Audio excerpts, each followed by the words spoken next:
राधे राधे दोस्तों।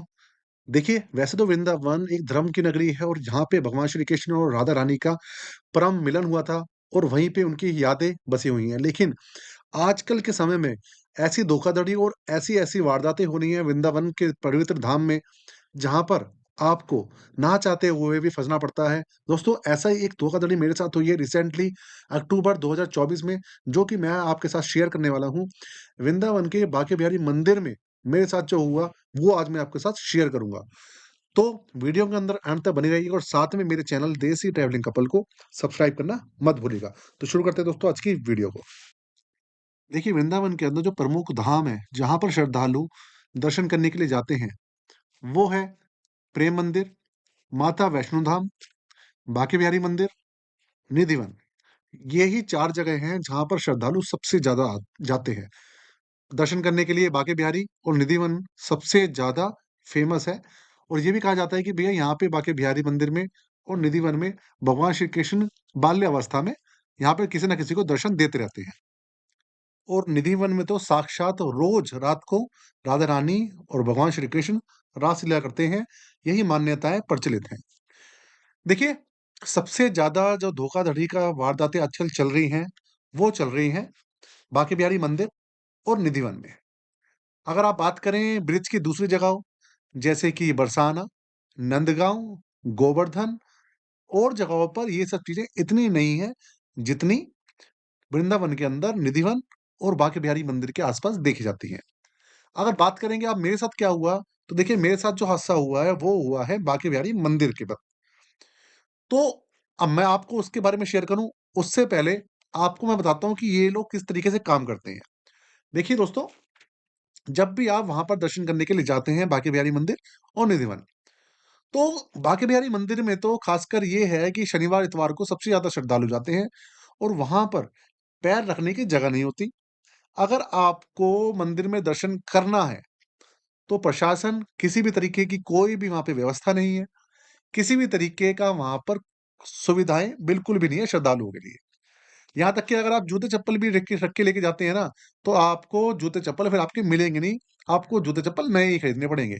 यहाँ त वहाँ पर इतना बुरा हाल है। मैं बात करूँ मेरी, पिछली बार 5 बार से मैं लगातार बांके बिहारी मंदिर जा रहा हूँ, लेकिन एक बार भी उनके दर्शन नहीं कर पा रहा था। तो इस बार जब मैं दर्शन करने गया, तो मैं ये पूरा दृढ़ निश्चय करके गया था कि मैं किसी भी हाल में श्री बांके बिहारी मंदिर के दर्शन करके आऊँगा और बांके बिहारी जी को जितनी भी मुझसे क्षमा हुई है, मैं उसकी उनसे माफ़ी माँग के आऊँगा कि मैं बार-बार मंदिर के पास आ रहा हूँ और दर्शन नहीं कर पा रहा। दोस्तों, जिस वजह से मुझे पिछली 4 बार से दर्शन नहीं हुए थे, वही कारण इस बार फिर से हुआ। मैं सुबह घर से निकला और तकरीबन मैं मंदिर के पास 10 बजे के करीब मैं पहुँच गया था। जब मैं पहुँचा शनिवार का दिन था, अक्टूबर महीने की बात है, शनिवार का दिन था। जैसा कि वहाँ पे नॉर्मल हमेशा शनिवार-इतवार को भीड़ रहती है, वहाँ पे इतनी ज़्यादा भीड़ थी कि जो बच्चे थे, वो रो रहे थे, जो बुजुर्ग महिलाएँ थी या वृद्ध अंकल-आंटी थे, उनको लोग धक्का-मुक्की दे रहे थे और वो बेचारे बार-बार गिर रहे थे। लेडीज़ों को धक्के दे-देकर, कोहनी दे-देकर लाइनों से निकाला जा रहा था और बदतमीज़ी करी जा रही थी। और आप बात करेंगे, जो मंदिर के बाहर जो दोनों गेट हैं, उसकी जो गली है, उसके अंदर घुसने तक की जगह नहीं थी, आप ये मान लीजिए। अब मेरे साथ समस्या ये थी कि मेरे साथ मेरी गुड़िया और मेरी वाइफ़ दोनों साथ में थे। तो मैंने सोचा कि भई ये सब चीज़ें मैंने कहा भई किसी तरीके से मैं दर्शन करता हूँ। एक गाइड मेरे को चुपचाप देख रहा था। तो यहाँ पर जब होता है ना, आप हमेशा एक चीज़ का ध्यान रखिएगा, जो यहाँ पर गाइड हैं, वो ऐसे लोगों को देखते हैं जो कि बच्चों के साथ हों या उनके साथ उनके माता-पिता हों। वो ऐसे लोगों को टारगेट करते हैं। तो एक गाइड मुझे देख रहा था और एक गाइड चुपचाप मेरे पास आता है और कहता है, "राधे-राधे।" मैं कहता हूँ, "राधे-राधे सर।" तो वो कहता है कि "राधे-राधे दर्शन करना चाहते हैं आप?" वृंदावन में आपको पता है, हर किसी को राधे-राधे के नाम से ही पुकारा जाता है। तो मैंने उनको बोला कि, "जी, राधे-राधे, मुझे दर्शन करने हैं, लेकिन लाइन में इतना ज़्यादा है, पिछले 4-5 बार से मैं दर्शन नहीं कर पाया हूँ और इस बार भी मुझे लगता है बांके बिहारी जी दर्शन देना नहीं चाहते, मुझसे नाराज़ हैं।" तो वो कहता है कि, "आप ऐसा ना बोलें, भगवान श्री कृष्ण बांके बिहारी जी किसी से नाराज़ नहीं है और इस बार वो आपको दर्शन ज़रूर देंगे। आप मेरे साथ चलें और मैं आपको जो है वीआईपी दर्शन करा देता हूँ। तो उसने बोला कि भई वीआईपी दर्शन कराने हैं, तो मैंने बोला भाई मुझे वीआईपी दर्शन नहीं करने, अगर वीआईपी दर्शन नहीं करने होते, तो मैं पहले ही कर लेता। तो वो कहता है कि ज़्यादा पैसे नहीं लगने, सिर्फ़ ₹100 लगेंगे और मैं आपको दर्शन करा दूँगा। पीछे का एक रास्ता है, वहाँ से मैं दर्शन करा दूँगा। तो मैंने सोचा कि मैं 4-5 बार से आ रहा हूँ, दर्शन नहीं करके गया हूँ, चलो कोई बात नहीं ₹100 ही तो है। मैं समझ लूँगा कि मैंने दान पात्र में डाल दिए। इन लोगों का भी घर इसी सब चीज़ों से चलता है। मैंने उसको बोला ठीक है भाई, आप मुझे दर्शन करा दो। हम दोनों दोनों बच्चे के साथ, मेरी गुड़िया के साथ हम दर्शन करने के साथ उसके साथ चले गए। अब वो मुझे किसी पीछे के रास्ते से ना जाने कौन से रास्ते से लेके गया और वो मुझे सबसे पहले लेके गया एक घर में और कहने लगा कि यहाँ पर दर्शन करना, बांके बिहारी मंदिर में जाने से पहले यहाँ पर दर्शन करना बहुत ज़रूरी है और यहाँ पर आप दर्शन करें और यहाँ पर मत्था टेकें। तो वो ये कह के बाहर चला गया और वहाँ पे जो पंडित जी थे, उन्होंने मुझसे कहा कि भई आप मत्था टेको। मैंने मत्था टेका।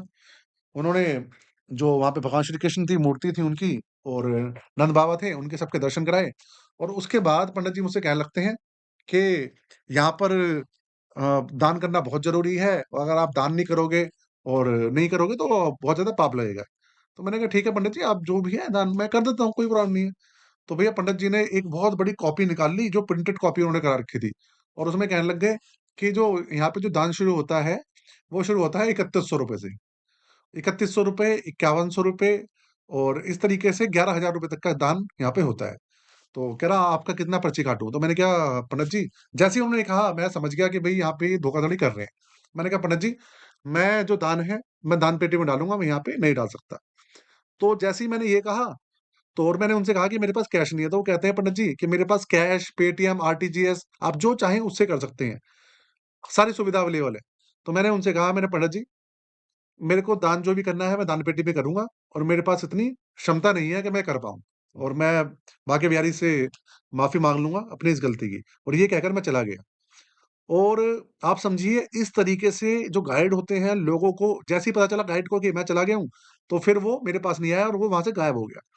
तो आप समझिए इस तरीके से लोगों के साथ धोखाधड़ी की जाती है और लोगों को बेवकूफ़ बनाकर गाइडों के द्वारा जो वहाँ के लोकल हैं, उनके द्वारा जो वहाँ के श्रद्धालु हैं, उनको इस तरीके से लूटा जा रहा है। तो दोस्तों जब भी आप जाएँ इस सब चीज़ का ध्यान रखिएगा, वहाँ पर इन सब चीज़ों में ना फँसें और कोई भी गाइड आए आपके पास तो उससे उससे हाथ जोड़ के माफ़ी माँग लें और कहें भैया मुझे मैं अपने आप दर्शन कर लूँगा, मुझे आपकी कोई भी सहायता नहीं चाहिए। तो दोस्तों कैसी वीडियो लगी हो ज़रूर बताइएगा। साथ में मेरे चैनल को सब्सक्राइब कर लीजिएगा और ऐसे ही वीडियोज़ के लिए जिसके अंदर वृंदावनों में देश की, विदेश की हर मंदिर की और जगह की वीडियो लेके आता हूँ, आपके लिए लेके आता रहूँगा। कृपया चैनल को सब्सक्राइब करके जाएँ। जय जय श्री राधे दोस्तों, जय श्री राम।